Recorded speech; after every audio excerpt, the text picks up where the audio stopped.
for any developed city, one of the backbone of it is the public transport system, which not only involves the buses, but also the main backbone is the railway line, especially the metro line.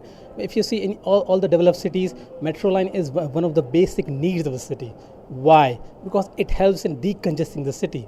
It helps in planning the people, because if I have to travel from one part of the city to other part of the city, due to the in a big city, due to the extreme congestion, you not only take a lot of time, but also you're exposed to a lot of pollution. You're exposed to stress because you want to arrive on some particular destination on a particular time.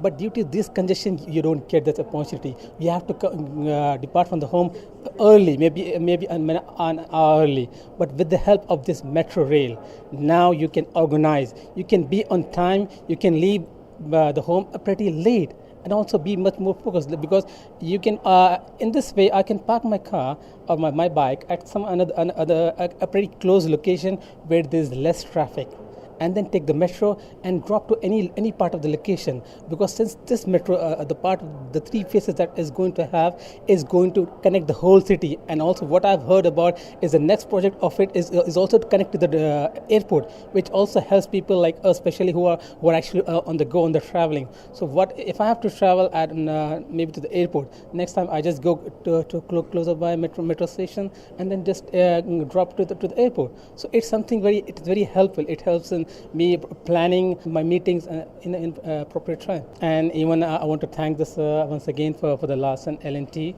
the metro, who actually they have helped.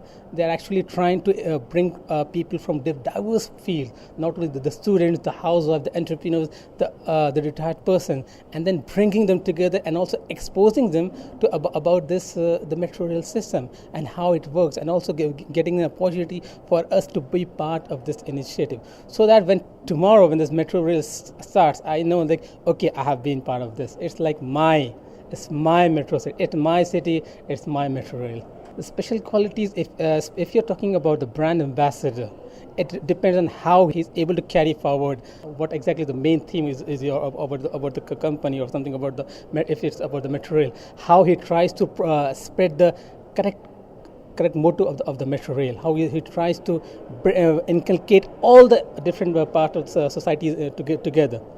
That's how you're supposed to, because this metro rail is not for one section of the society, but it's supposed to be for all different sections of the society.